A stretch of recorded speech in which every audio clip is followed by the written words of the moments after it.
kukusaidia kuendelea kufanya vizuri mpaka leo hii? Ni mazoezi na kumsikiliza mwalimu na nidhamu tu basi, hakuna kingine.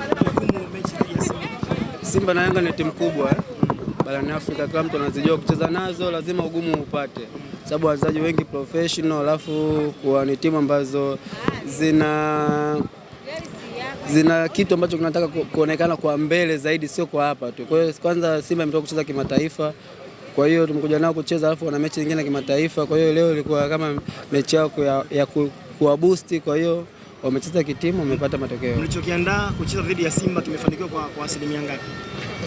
Tulichokiandaa kucheza na Simba tumefanikiwa kwenye 100%, tumefanikiwa 50%, sababu tumefungwa, tumefanya uzembe wa kijinga.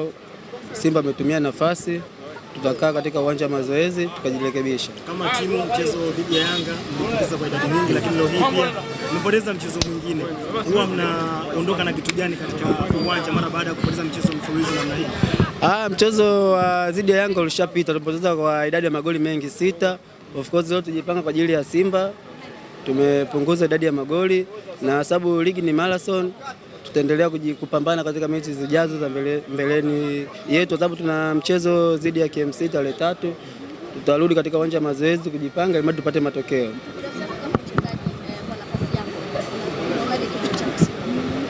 Mimi siwezi kukiona kiwango changu, mashabiki ndio wamekiona, mimi kwa nacheza ndani huko.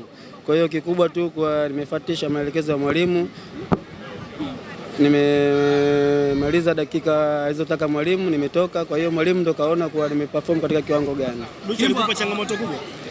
Ni mchezaji, amenipa changamoto, ni mchezaji mzuri. Of course ulikuwa tunagea changamoto, yeye anigea na mimi namgea. Kwa hiyo kikubwa yeye ongeze juhudi na mimi niongeze juhudi. Namshukuru kwa kiwango chake alichokionyesha, Mungu amjalie. Kimbo, miongoni mwa walioona kiwango chako ni mimi hapa. Umecheza vizuri sana kwenye upande ambao ulikuwa unacheza dhidi ya Jafari. Kusumbua sana leo bwana mdogo Tunju.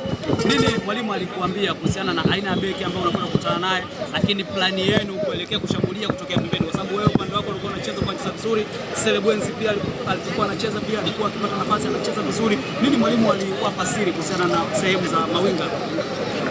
Mwalimu alitupa siri, alisema kwa Simba ni wazuri sana upande wa fullback zao wanapanda, kwa hiyo sisi tuwe makini tunapocheza, tuwe na tahadhari kubwa ya kuwalinda, na sisi tukipata mpira tuoneshe kitu ili mradi wao wasio na overlap sana. Kwa hiyo tumefuatisha maelekezo ya mwalimu, ndio maana leo umeona tumecheza vile. Asante sana. Inshallah.